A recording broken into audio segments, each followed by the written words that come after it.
हैं। मैं आशा करता हूँ आप लोगों को समझ में आ रहा है। अभी आप लोग छोटे छोटे सेंटेंस लाऊंगा बोला था, और फिर से बोर्ड में क्या लिखा है यही आपको लग रहे होंगे कि बोर्ड देख के कि छोटे छोटे सेंटेंस लाएंगे बोले थे, और अभी तक फिर भी शब्द लिखे हैं। जरूर मैं बोला था, और छोटे छोटे शब्दों को लेके वाक्य बनाएंगे मैंने जरूर बोला था लास्ट वीडियो में। और ये शब्दों को इसको देख लो, ये भी जरूरी है। और इसके बाद धीरे धीरे हम छोटे छोटे वाक्यों के साथ कन्नड़ का अगला कदम रखते जाएंगे। ठीक है, चलिए आइए। ये है हिंदी में है जिसको बोलते हैं, उसको कन्नड़ में इधे बोलेंगे, इधे। इसी तरह हैं जो बहुवचन वाली जब बात आ जाता है तो उसको हैं बोलते हैं, तो इवे बोलते हैं और इदेवे भी बोलते हैं। ये दो प्रकार का क्यों है, आपको प्रश्न उद्भव हो रहा होगा।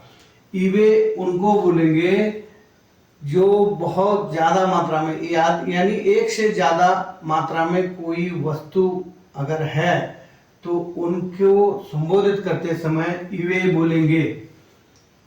और इंसान लोग, एक से अधिक लोग अगर है तो उनको इदेवे बोलेंगे। ठीक है, और अभी चलिए हो को इद्दीरी, हो को क्या कहेंगे कन्नड़ में, इद्दीरी। इसी तरह को जहां भी इस्तेमाल होते हैं उसका मात्र गे होंगे, कन्नड़ में गे। जैसे हमने उच्चारण करना है, जैसे मान लो बेंगलुरु को जाना है, बेंगलुरु को जाना है, बेंगलुरुगे होगुद इधे, बेंगलुरुगे आ गया ना, तो वही को का मतलब गे। से का इंद, से का इंद। जैसे वहां से, यहां से, फलाना से जो भी बोलते हैं ना, तो जैसे फ्रॉम, इंग्लिश में फ्रॉम बोलते हैं ना, तो उसका कन्नड़ में इंद लिखेंगे, इंद।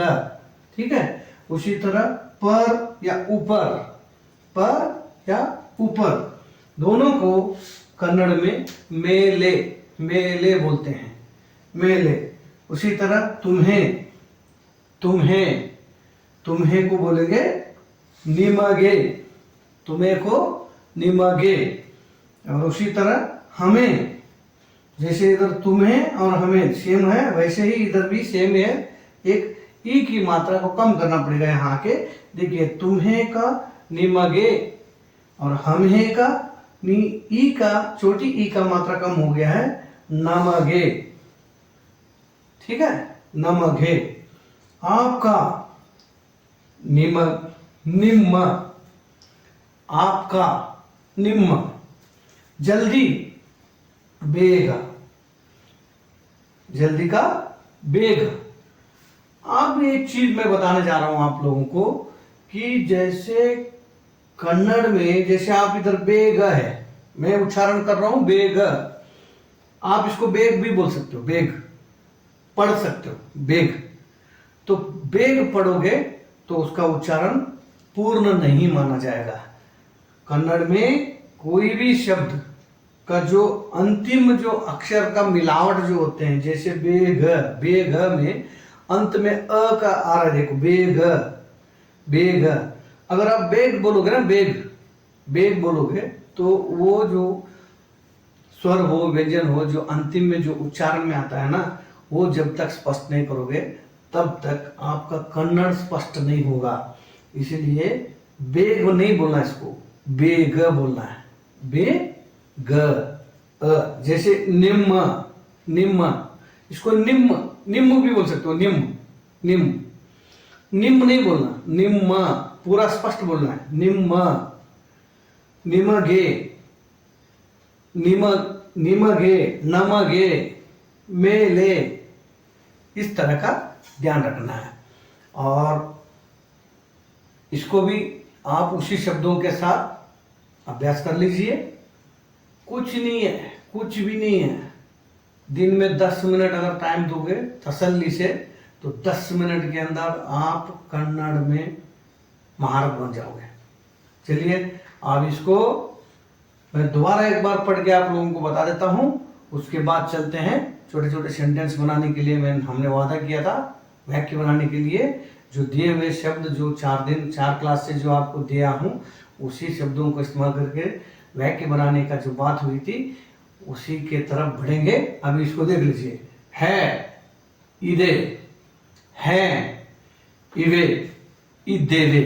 इवे और इदेवे कब उपयोग करना मैंने बता दिया, फिर भी बता देता हूँ। इवे किसी वस्तुओं का एक से ज्यादा वस्तु अगर है तो इवे बोलेंगे, एक से ज्यादा अगर इंसान है तो इदेवे बोलेंगे।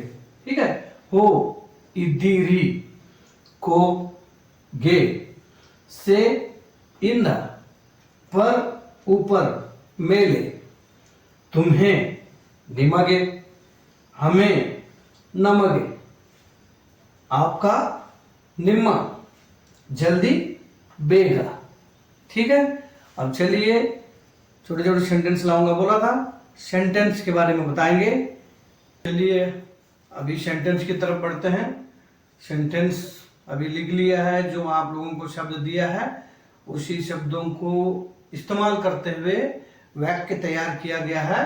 अभी देखिए, हम सब, हम सभी जो लिखते हो ना, हम सभी, तो इसको बोलेंगे नाउ यल्लरू, नाउ यल्लरू। उसी तरह मुझे पानी चाहिए, मुझे पानी चाहिए, उसको बोलेंगे ನನಗೆ ನೀರು ಬೇಕು, ನನಗೆ ನೀರು ಬೇಕು। मुझे का मतलब ನನಗೆ पानी, नीरू, चाहिए, बेकू। ये सभी शब्द मैंने ऑलरेडी आपको ये पहला क्लास, दूसरा क्लास, तीसरा क्लास में बताया हूँ। जो नहीं देखा है वो फर्स्ट, सेकंड, थर्ड एपिसोड को अगर देखोगे तो पता चल जाएगा। उसी तरह मुझे दूध दीजिए, मुझे दूध दीजिए, मुझे का सेम ನನಗೆ आ गया है दूध, दूध को हालू बोलेंगे। और दीजिए कोड़ी, ನನಗೆ हालू कोड़ी। आप सभी खाइए, आप सभी खाइए। नीवू यल्लरू तिन्नी, आपका नीवू, आपको कन्नड़ में नीवू बोलते हैं। सभी, सभी को कन्नड़ में यल्लरू। खाइए, खाइए को तिन्नी, नीवू यल्लरू तिन्नी। हम सभी नाउ यल्लरू। मुझे पानी चाहिए, ನನಗೆ ನೀರು ಬೇಕು, ನನಗೆ ನೀರು ಬೇಕು। मुझे दूध दीजिए, ನನಗೆ हालू कोड़ी। आप सभी खाइए, नीवू यल्लरू तिन्नी। अभी देखिए कितना मजा आने लग गया है। अभी छोटे छोटे सेंटेंस इसमें देखो, आप आमतौर पर कहीं भी जाओगे तो हम सभी ऐसे करके बोलना शुरू कर दोगे, हम सभी वहां गए थे, उस तरह नाउ यल्लरू। और मुझे पानी चाहिए, ये तो जनरली यूज होने वाले शब्द है। पानी की जगह आप कोई भी चीज अगर चाहिए है तो उसको वहां ऐड कर सकते हो। अगर शब्दों का आप जैसे प्रैक्टिस करते जाओगे, शब्द संग्रह करते जाओगे, तो पानी की जगह कोई भी चीज आप लगाओगे। मुझे चाय दीजिए, मुझे चाय चाहिए, आप ನನಗೆ चाह बेकू बोल सकते हो। और उसी तरह मुझे चाह दीजिए, दीजिए, और ನನಗೆ चाह कोड़ी। तो ये जो है ना, इसको आप चेंज करते हुए, जैसे ये नीरू है, इसको ये हालू है, इसको जैसे दूध, पानी, इसको जो है पानी की जगह दूसरा चीज आपको जो चाहिए होता है वो आप इसको, अगर आप शब्द का अगर जानकारी रखे हो कन्नड़ का, आने वाले दिनों में भी इन चीज को अगर छोटी इसको आप याद रखोगे ना कि इसको ನನಗೆ ಬೇಕು तो सेम ही रहेगा, बीच में नीरू चेंज हो जाएगा। बस नीरू की जगह आपको जो चाहिए होता है उसका अगर शब्द आप इस्तेमाल करके बोलना चाहते हो तो भी सेंटेंस बन जाएगा। उसी तरह मुझे दूध दीजिए, इसी तरह बनता है। देखो कितना सिंपल है ना, सिंपल है ना, सिंपल है। अगर थोड़ा सा लॉजिक लगाओगे तो सिंपल बहुत सिंपल है, आसानी से सीख सकते हो। और मैं अगले वीडियो में पर्टिकुलर कोई ऐसे सेंटेंस लाऊंगा, जैसे कि कहीं दुकान जाओगे या बाजार जाओगे, वहां क्या क्या सेंटेंस का जरूरत पड़ता है, वहां कौन सा वाक्य बनाने का जरूरत पड़ता है, कैसे बोलने का जरूरत पड़ता है, बाजार जाने से, सब्जी खरीदने जाने से कैसे जरूरत पड़ता है, ऐसे शॉपिंग करने जाने से कैसे जरूरत पड़ता है। इस तरह का किसी न किसी सब्जेक्ट वाइज मैंने सेंटेंस बना के ले आऊंगा। आप लोग स्टेप बाय स्टेप वीडियोस देखते रहोगे तो और आसान करने का मैं कोशिश करूंगा। ठीक है, थैंक यू।